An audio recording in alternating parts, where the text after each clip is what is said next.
Assalamualaikum warahmatullahi wabarakatuh. Terima kasih kedatangannya Bapak dari unsur masyarakat, kemudian Bapak Ibu sebagai orang tua siswa, Bapak Ibu guru, kemudian anak-anakku yang hebat-hebat. Ini adalah calon-calon pemimpin bangsa. Kalian sudah menjadi pemimpin di kelas masing-masing. Mudah-mudahan dalam pertemuan kita hari ini bisa mendapatkan sesuatu yang sangat berharga, terutama untuk kemajuan sekolah kita. Kemudian juga yang terutama adalah kemajuan siswa-siswi semua yang ada di SMA 1 Tasikmalaya. Nah, Bapak Ibu dan anak-anakku, tadi sudah dibicarakan, disampaikan oleh Bapak Yana bahwa kekuatan atau aset yang ada di sekolah itu bukan hanya berupa secara finansial ataupun sarana dan prasarana saja, tapi paling tidak ada 7 modal atau aset utama yang dimiliki oleh sekolah, yakni bisa semuanya lihat, yakni ada modal manusia, kemudian modal sosial, modal politik, modal agama dan budaya, modal finansial, modal alam, dan modal fisik. Tadi yang sudah dijelaskan oleh yang terhormat Pak Yana, yakni mengenai modal manusia dan modal finansial, demikian ya. Kenapa kita harus mendeteksi aset apa saja yang ada di sekolah kita? Harapannya dari kita memahami dan mengenal dan mengetahui berbagai macam aset yang kita miliki, di mindset kita tidak ada lagi yang namanya misalnya kalau untuk melaksanakan berbagai macam program atau kegiatan itu tidak ada lagi sentimen negatif misalnya atau mindset yang negatif. Contoh misalnya, ada uang lagi nggak ada, nah, seperti itu. Jadi untuk melaksanakan berbagai macam program yang dimiliki oleh sekolah bisa menggunakan berbagai macam aset yang ada di lingkungan sekolah, yakni ada 7 hal ini. Tadi sudah dijelaskan mengenai modal manusia dan modal finansial. Saat ini saya akan menjelaskan mengenai modal sosial dan modal lingkungan alam. Baik, ini adalah modal sosial. Nah, di sini modal yang disebut dengan modal sosial adalah bagaimana cara sekolah meramu aset yang ada di lingkungan sosial. Bukan hanya sosial itu bukan hanya yang ada di luar sekolah, tetapi yang ada di sekolah. Misal anak-anakku ya, di kelas itu supaya hubungan sosial di antara siswa-siswa itu kemudian dengan guru juga hubungannya sangat baik, sehingga supaya tidak terjadi bentrokan atau benturan keinginan atau benturan kebutuhan antara siswa, diadakan misalnya keyakinan kelas atau kesepakatan belajar. Yang dimaksud dengan kesepakatan belajar itu contohnya adalah ada tata tertib di antara kalian, bukan tata tertib di sekolah saja, tetapi tata tertib yang ada di ruang kelas. Misalnya dengan guru, katakanlah dengan guru agama, kalian inginnya seperti apa? Misal kalau guru lagi menjelaskan, kalian bisa yang lainnya bisa diam. Kemudian kalau sedang diskusi seperti apa, kemudian bagaimana cara saling hormat menghormati dan lain sebagainya. Demikian ya. Nah, kira-kira Bapak Ibu, ini adalah contoh dari modal-modal sosial. Kira-kira selain yang disebutkan di layar ini, kira-kira apa saja kira-kira modal sosial yang selain ini yang bisa kita gali yang ada di lingkungan sekolah kita? Mangga anak-anakku, yang menurut kalian seperti apa? Kira-kira kalau menurut kalian yang tentang modal sosial, selain dibentuk kesepakatan belajar, kemudian dibentuk keyakinan kelas, kemudian ibu bapak guru selain memanfaatkan praktisi di sekolah atau kegiatan MGMP mungkin ya Bapak Ibu. Kemudian kalau yang lainnya mungkin apa lagi kira-kira selain yang ada di sini? Mangga. tentang modal sosial. Mungkin Ibu mohon dari orang tua kira-kira gitu. Terima kasih Bu Wanti. Mohon Ibu. Terima kasih atas kesempatannya diundang ke sekolah yang luar biasa ini. Saya sebagai perwakilan orang tua siswa kelas 12 sedikit menambahkan terkait modal sosial atau aset sosial yang dimiliki oleh sekolah ini.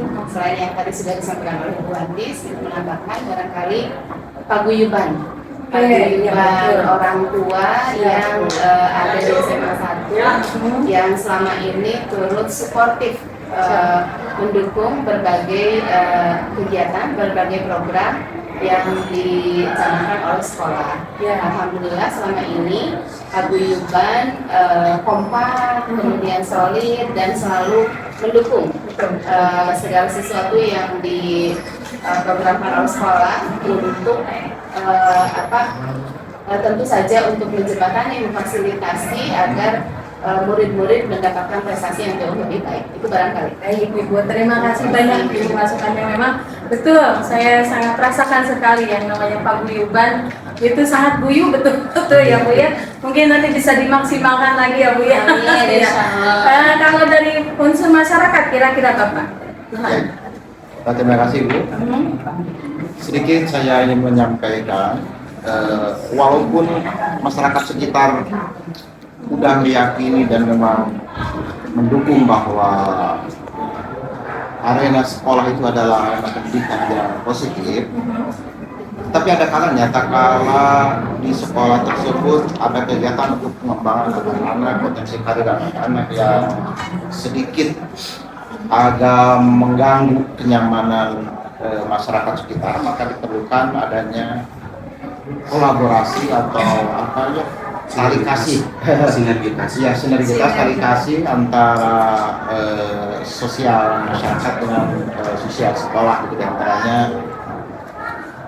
Bila di sekolah ada kegiatan yang bisa menimbulkan kebisingan atau keramaian, diantaranya dengan konfirmasi kepada tokoh masyarakat setempat gitu yang ada di sekeliling sekolah tersebut, supaya keberhasilan pendidikan anak-anak kita dengan sinergitas antara sosial sekolah dengan sosial masyarakat itu matching.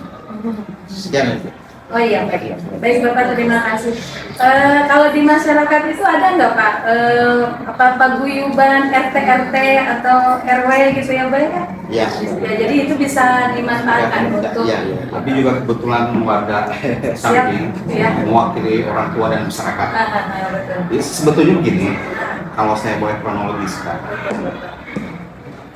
untuk menciptakan sinergitas dengan masyarakat dan sekolah itu sebetulnya kan memang tidak ada akar. Daya akar. Jadi arti kebijakan itu sebetulnya munculnya sosial itu sebetulnya sekolah dan masyarakat itu sebenarnya dari sekolah. Karena upami kajian tentang kamar sareng masyarakat ya. Karena bahagionan itu respect terhadap masyarakat. Membahagianan sangat tertutup sudah saja seperti itu, tidak berpengaruh apapun. Karena beberapa tahun yang lalu kan seperti itu. Dan kalau saya yang sebagai masyarakat, fokusnya bukan karena masyarakatnya sebetulnya. Dan masyarakat mau kayu dinteken dan tidak ada keharusan mereka untuk menuntut. Karena saya ucap kabung. Pas kamari aya osis abing gering di ditu, entah aya ucap kabung sampai kayak sambunganana sama-sama. Karena kepedulian Pak Haji turun ke sana, momen itu yang dulunya gunung es keluar. Tapi pas nantinya mah tetap masyarakat akan ikut ke sekolah dengan cara yang positifnya sekolah. Tapi juga untuk sadayana ada perlu kekalingan temu sakurili hungkul sareng ngumpul gitu. Anu nadatangna sabaraha mi kan abi aya dina waktos mereka. Janten janten ageng perkawis teh kumaha upami dasarna yang berdasarkan hitam di atas itu kita tidak mempunyai hubungan apapun. Dan hubungan sosial mah muncul berdasarkan itikat baik. Itikat baik Pak Haji Yunani untuk ngahayu ke masyarakat. Itikat masyarakat itu untuk sekolah. Akibat dari sekolah saja, ketika sekolah memberikan respek baik, maka masyarakat akan baik. Kamu badi diantar minta jantung pekawis harusnya. Tapi insya Allah, upami dasarnya seperti itu, apapun yang dilakukan oleh sekolah terhadap kebijakan sekolah, karena sekolah kebijakannya bukan untuk bermasyarakat tapi mendidik anak-anak. Fokus saja kepada anak-anak. Nanti hubungannya akan terjadi dengan masyarakat. Paling jika Pak Odek kamari, oh udah gitu menempel kiri dia nggak ganggu masyarakat. Betul. Jadi harus ada kolaborasi. Nah, umpamanya disebutkan ke Pak Norman tadi, memang harus ada petugasnya nanti untuk menjaga anak-anak supaya tidak ada interaksi dengan masyarakat bersifat negatif. Terus supaya anak-anak tidak menjadikan bahan kunjungan masyarakat. Jadi kan saya petugasnya sama. Terbiasa dengan masyarakat bukan masyarakat. Anak-anak bukan masyarakat sini. Kemudian guru pembimbing sekolah juga bukan masyarakat sini. Dan mau ngabadi itu nama apa? Sekolah kan dibagi dua. Yang bagi itu yang hadir. Ya. Iya. Kita berikan dengan ketawa ya Pak ya. Itu mah kalau disebutkan peraturan itu bisa kondisional. Paling kayak upami misalnya wah kinten ayah naon aspat Pak Norman tadi saurah bisa jantan penghar. Itu kebijakan kondisional saja. Siap Bapak ya. Jadi ada ya Pak ya dukungan dari masyarakat, lingkungan sosial masyarakat, salah satunya untuk perkembangan pendidikan seluruh siswa. Ya, terima kasih Bapak, terima kasih Bapak Norman. Kemudian kalau untuk dari unsur guru kira-kira Bapak atau Ibu, mangga dipersilakan. Kira-kira ada aset apa lagi yang bisa digali yang selain yang ada di saya tayangkan di slide ini, selain MGMP mungkin atau selain ada komunitas lintas sekolah melalui PMM, apa lagi kira-kira Pak?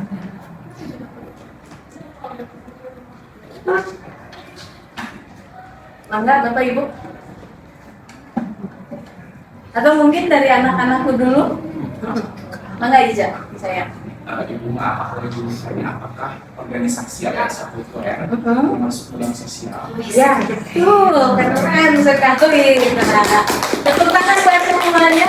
Ya, jadi menurut Riza ada organisasi, ya. Coba disebutkan satu persatu. Nah, kira-kira ekskul atau organisasi apa yang ada di sekolah? Setahu aku yang pertama ada SKMD, lalu ada Sikatala, ada PK, ada OSIS, ada taksis, lalu ada IDS, ya, lalu ada Buana Pelajar, MSG, PMR, PKS, ya betul. dan lain sebagainya. Terutama OSIS mungkin yang kayak OSIS, PK juga yang kayak. Oke. Nah selama ini kira-kira itu sudah dimanfaatkan semaksimal mungkin belum sama siswa-siswi SMA 1 Tasik? Sudah Ibu, karena kami banyak belajar mulai dari ekskul organisasi-organisasi yang mengasah bakat dan minat kami sehingga kami bisa terjun ke lapangan. Oke, baik. Terima kasih anakku ya.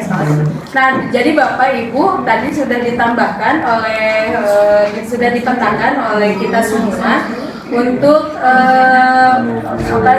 sosial yang berkaitan dengan orang tua dan lain sebagainya. Ada paguyuban sekolah, paguyuban orang tua, kemudian ada ekstrakurikuler, kemudian ada berbagai macam organisasi yang ada di sekolah yang saya rasa semuanya sangat mendukung mungkin ya terhadap keberlangsungan pendidikan yang ada di sekolah. Mudah-mudahan kita semua dengan mengetahui hal ini bisa terus menggali, kemudian bisa lebih memanfaatkan secara maksimal supaya perkembangan putra-putri kita, siswa-siswi SMA 1 Tasikmalaya bisa lebih berkembang seoptimal mungkin. Baik Bapak Ibu, untuk selanjutnya adalah modal lingkungan alam. Nah, di sini kalau yang lingkungan alam itu adalah di mana sekolah itu berada, bagaimana lingkungan alamnya. Memang sekolah kita ada di tengah-tengah perkotaan. Itu sebetulnya bisa dilihat dari dua sisi. Hanya kita sekarang melihat sisi positifnya. Sekolah kita ada di lingkungan perkotaan, kemudian kira-kira selain lingkungan yang ada di yang sudah saya tuliskan di slide ini, kira-kira apa saja Bapak Ibu yang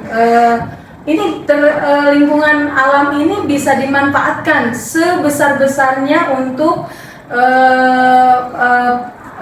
proses pembelajaran terhadap siswa-siswi kita. Kira-kira apa Bu, Bapak? Kakak ada yang mau? Tidak ada, bisa kita ngomong misalkan berdiri di lingkungan yang gedung-gedung tinggi ya, kalau kita bisa memanfaatkan aset dadahan, mungkin lingkungan sebagai tempat olahraga gitu ya, karena kita juga sudah memanfaatkannya, sudah berjalan bahkan sehingga hal tersebut ya itulah yang kita miliki, karena kita mengingat bangunan di sekolah kita seperti ini sudah tidak ada bisa penambahan pinggir atau sudah gitu ya, masih seperti ini. Jadi kita lebih banyak memanfaatkan aset yang ada di lingkungan sekolah kita, salah satunya mungkin dadaha itu dimanfaatkan sebagai sarana olahraga, atau misalnya lingkungan mesin agung gitu kan, seperti tampot juga gitu, itu mungkin yang bisa disampaikan. Ya. Kalau taman kota kira-kira anakku bisa dimanfaatkan untuk apa tuh, untuk belajarnya kalian? Coba di taman kota. PPKN mengamati adanya LP di Apalagi Kak, kira-kira jadi kalau yang disebut lingkungan itu Bapak Ibu ya anak-anakku bukan hanya yang ada di sekolah dan yang ada di lingkungan sekolah yang misalnya jaraknya 10 meter, tapi misalkan di lingkungan perkotaan ini bisa kita manfaatkan keseluruhannya. Asia Plaza misalnya. Asia Plaza untuk apa kira-kira? Kegiatan ekonomi. Oh iya betul. Belanja barang dan jasa. Ada pikiran kamu. Oke, tadi ada apa? Ada dadaha, ada masjid agung. Mungkin nggak sih kita punya lembaga pemasyarakatan yang dekat dengan kita? Bisa nggak itu dijadikan sarana untuk pembelajaran? Atau mungkin di dekat Unsil ya ada pengadilan itu Bu? Bisa? Oh sering. Oh iya. Ibu guru apa Ibu? Saya kebetulan orang tua. Oh, perwakilan orang tua ya. Kalau Pak Dimas guru PKN ya Pak ya. Pak Dimas pernah membawa anak-anak kita ke pengadilan. Ya, di pelajaran PKN juga kan ada tentang hukum, sistematika hukum. Jadi anak-anak kelas 12 apalagi yang di materinya tentang pengenalan hukum berarti dibawa ke lingkungan itu, ke lingkungan pengadilan gitu untuk menggunakan hukum. Ya. Oke, baik Bapak. Itu bisa digunakan ya ternyata ya, Masya Allah banget. Kemudian selain itu ada alamnya, berupa alamnya apa Kak kira-kira? Oh, ada sungai di mana, Neng? Di belakang sekolah. Oh iya, betul. Kira-kira Sungai Cimulu itu yang di belakang sekolah ada manfaatnya nggak buat sekolah kita? Ada air yang buat dulu. Oh, air. Atau mungkin buat saluran pembuangan air ya. Sehingga mudah-mudahan sekolah kita menjadi tidak kebanjiran. Pernah nggak ibu-ibu kebanjiran? Oh. Alhamdulillah ya, ternyata dengan adanya sungai juga bisa bermanfaat. Baik, Bapak Ibu dan anak-anakku semua, alhamdulillah kita tadi sudah menggali lingkungan sosial dan lingkungan alam. Mudah-mudahan ini setelah kita ketahui semua, kita bisa memanfaatkan itu semaksimal mungkin untuk proses pembelajaran. Demikian mungkin dari saya yang bisa saya paparkan di sini. Bapak Ibu mohon maaf atas kekurangannya. Billahi taufiq wal hidayah. Wassalamualaikum warahmatullahi wabarakatuh.